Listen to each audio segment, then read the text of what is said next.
তারপর আরেকটা প্রশ্নে আছি আমি, যেমন দেখা যায় যে এইখানে যে 5 তলা ফাউন্ডেশন দেওয়া হয়েছে, এখানে দর্শকরা দেখতে পাচ্ছেন কিনা জানি না, এখানে 2 ধরনের পাইল দেওয়া আছে। একটা হচ্ছে প্রিকাস্ট পাইল আর একটা হচ্ছে ডেপথ পাইল।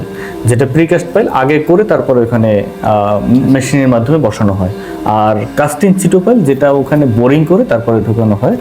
এই ক্ষেত্রে আমি একবার সাধারণ কোশ্চেন করতেছি, যারা দর্শকরা যেভাবে পড়ে আর কি।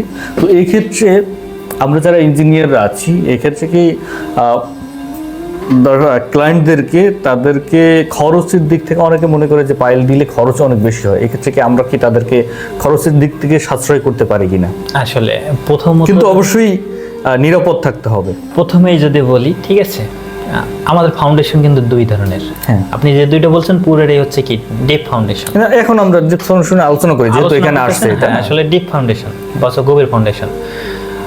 সবসময় ইঞ্জিনিয়াররা চিন্তা করে যে অগভীর ফাউন্ডেশনের ভিতরে বিল্ডিংটা করা যায় কিনা, মাটিটা ভারবহন করতে পারে কিনা। যদি করতে পারে তাহলে হচ্ছে অগভীরেই করার চেষ্টা করে।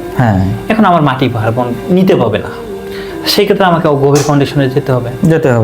এখন গভীর ফাউন্ডেশনে যাওয়ার পরে এই যে আপনি বললেন খরচের বিষয়টা আসলে টোটালি ডিপেন্ড করে যে এলাকা, ঠিক আছে, পরিবেশ এবং ওইখানে জায়গা, এর উপর ডিপেন্ড করে।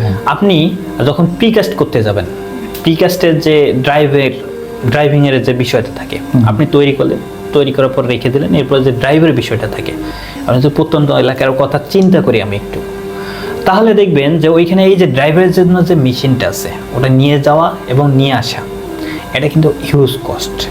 অবশ্যই। সেক্ষেত্রে আপনার ওইখানে প্রিকাস্টটা করা কি গ্রহণযোগ্য নয়। আবার যদি আমি বলি, এই যে বিশেষ করে আমাদের আশেপাশের যে আবাসিক এরিয়াগুলো রয়েছে, বসুন্ধরা, আফতাবনগর, এক্ষেত্রে কিন্তু কিছু কিছু প্রজেক্টে দেখা গেছে যে প্রিকাস্ট করতেছে। অবশ্যই করতেছে, এবং ওনারা কিন্তু খুব সুন্দরভাবে স্মুথলিভাবে এই যে পাইল ড্রাইভের মেশিন সবকিছু পাচ্ছে।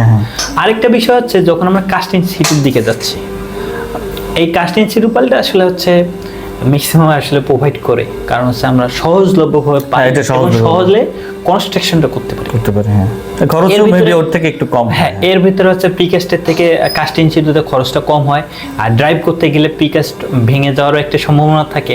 সেই ক্ষেত্রে কাস্টিং সিটি পাইল যেহেতু আমরা গভীরতা করে ওইখানে জালি দিয়ে আমরা ঢালাই দিতেছি, আর সেক্ষেত্রে এই জিনিসটা থাকে না। এখানে দুটারই ভিতরে অনেক ধরনের সুবিধা অসুবিধা রয়েছে।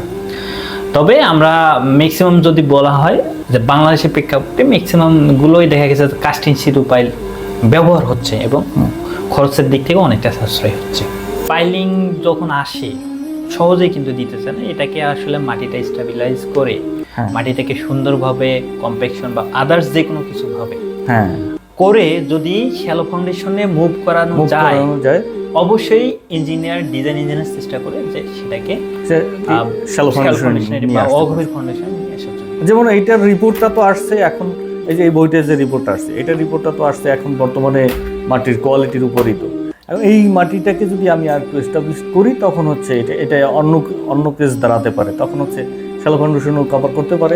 করতে পারে অবশ্যই। যদি এটাকে আমি জানি যে এটার এই ট্রিটমেন্ট করলে মাটিটা, অবশ্যই সে মাটিটাকে ট্রিটমেন্ট করতে হবে এবং হচ্ছে প্রপারলি দেখতে হবে যে লোডটা নিচ্ছে কিনা। এখন যদি লোড না নেয় সেক্ষেত্রে আমাকে ডিপে যেতে হবে, আর যদি নেয় সেক্ষেত্রে আমি শ্যালোতে ইউজ করবো। ধন্যবাদ সবাই।